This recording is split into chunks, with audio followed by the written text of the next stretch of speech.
Hey guys, hopefully everybody's doing good today. Hopefully you're staying home and staying safe.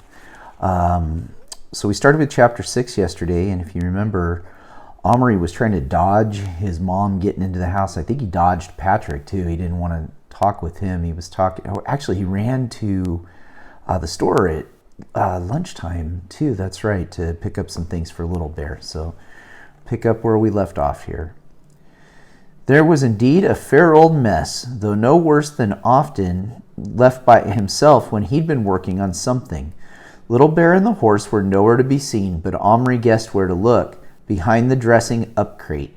I'm thinking the dressing up crate is a crate he's got in his room that has a bunch of costumes and things he can wear to play.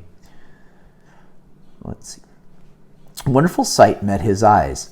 A longhouse, not finished, but no less interesting and beautiful for that, stood in the seed box, whose smooth surface was now much trampled over. There were hoof as well as moccasin prints. Omri saw that a ramp made part of bark had been laid against the side of the wooden box up which the horse had been led.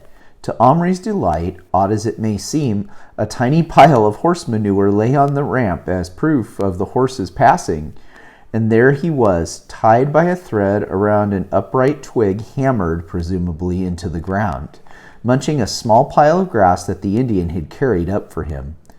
Little Bear himself was still working so intently that he didn't even notice that he was not alone. Omri watched him in utter fascination. The longhouse was about half finished. The twigs which he had taken from the birch tree on the lawn had been stripped of their bark, leaving them shining white. Each one had then been bent into an arch, and the ends thrust into the earth, and cross pieces lashed. Before I change the page, I want to show you the picture that they're showing right there of Omri, and you can see the longhouse that he's starting to build with the horse in the seed box. And then there's the little ramp that he was talking about that the horse was helping him carry things up there. Let's see, where was I? Cross pieces lashed to the sides with thread.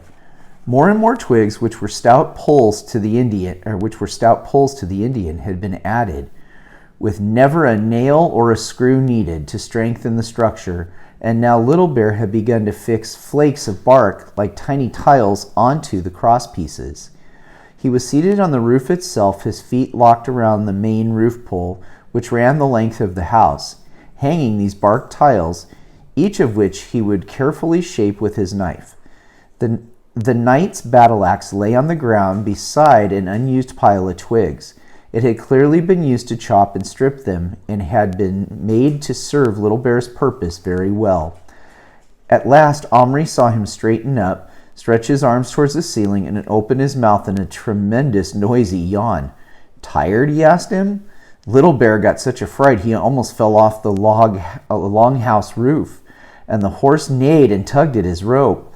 But then Little Bear looked up and saw Omri hanging over the crate far above him and grinned. "Little Bear tired, work many hour. Look, make longhouse, work for many braves. I make alone, almost not got good tools. Axe Omri give heavy. Why no tomahawk?" Omri was getting used to his Indian's ungrateful ways and was not offended. He showed him the teepee he'd made.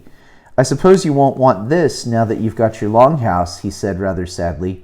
Want. He seemed to have decided teepees had their use after all.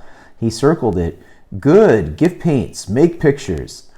Omri unearthed his poster paints. When he came back with them, he found Little Bear sitting cross-legged on the earth, facing the figure of the chief that Omri had put next to the teepee. Little Bear was clearly puzzled. It's plastic, said Omri. "I bought it in a shop." "Plastic?"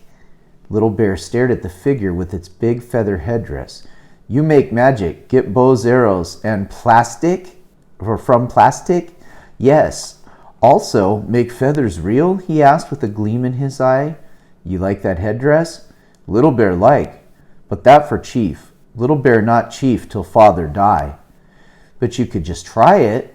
Little Bear looked doubtful, but he nodded. "Make real, then see." Omri shut the Indian chief into the cupboard. Before he turned the key, he leaned down to where Little Bear was examining the enormous pots of paint. Little Bear, are you lonely? Huh? Would you like a friend? Got friends, said Indian, jerking his head towards the horse. I meant another Indian. Little Bear looked up swiftly, his hand still. There was a long silence. Wife? He asked at last. No, it's a man, said Omri. The chief. Not want, said Little Bear immediately, and went back to his work with a bent head. Omri was disappointed. He had thought it might be fun to have 2 Indians, but somehow he couldn't do anything Little Bear didn't want. He would have to treat this chief as he had treated the knight, grab the weapons, and turn him back into plastic once again. At this time, it wasn't quite so easy. Only this time it wasn't quite so easy. When he opened the cupboard, the chief was still sitting on the shelf, looking about him in bewilderment. Blinking as the light struck his eyes, Omri saw at once that he was a very old man covered in wrinkles. He took the bow out of his hands quite easily, but the quiver full of arrows was hung around him on a leather thong, and as for actually lifting the feathered headdress clean off his gray old head, Omri found he couldn't just bring himself to do it. It seemed so rude. The old man gazed up at him, blankly at first, and then dawning terror. But he didn't get up and he didn't speak, though Omri thought he saw his lips moving and noticed he hardly had any teeth. Omri somehow felt he should offer the old chief some friendly word to reassure him, so he held up one hand, as white men sometimes did in films when they were treating Indian chiefs with politeness, and said, How? The Indian lifted a trembling hand and suddenly slumped to his side. Little Bear, quick, get onto my hand. Omri reached down and Little Bear climbed onto his hand from the longhouse roof. What? The old Indian, I think he fainted. He carried Little Bear to the cupboard and Little Bear stepped off onto the shelf. He stooped beside the crumpled figure.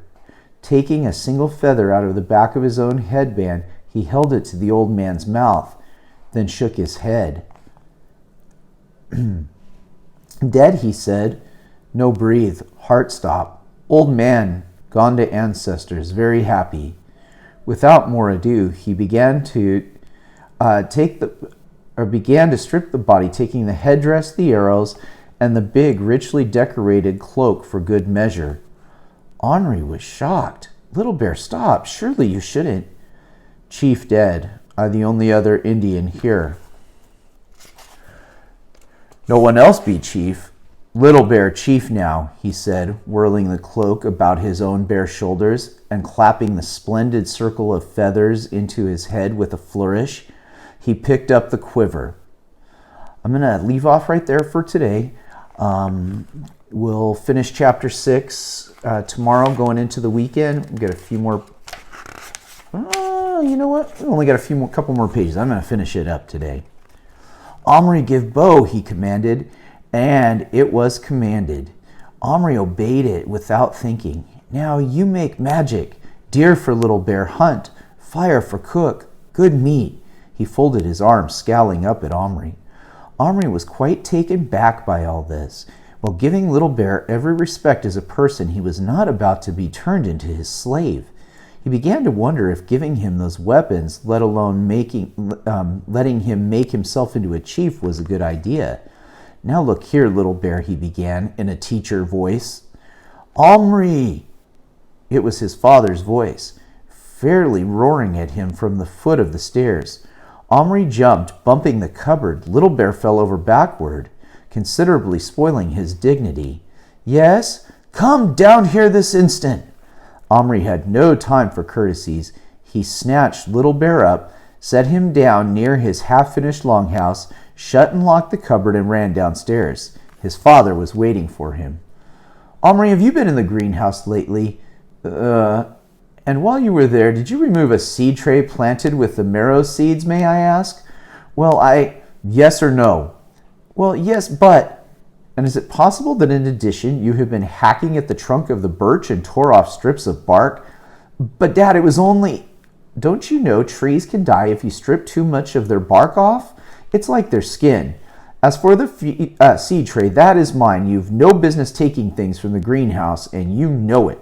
Now I want it back, and you better have not disturbed the sieves, or heaven help you."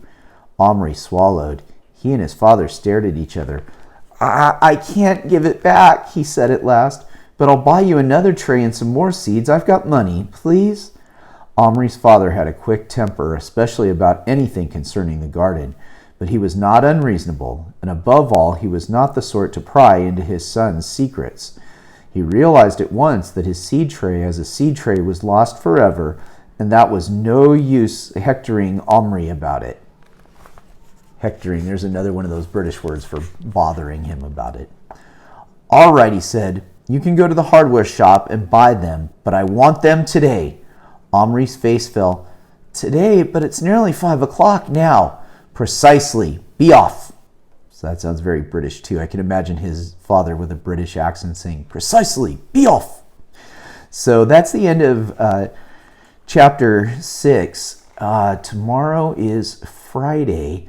I'll start chapter 7. I'll have to see how long it is because, like I said, we'll probably take next week, since it is technically spring break, take next week and be able to take a break. So we'll see if we can get through chapter 7. If not, we'll read a good part of it and then we'll take a break. And the good news is you can watch the videos again and catch up where we left off. So hope you guys have a good evening. Stay safe. See you later.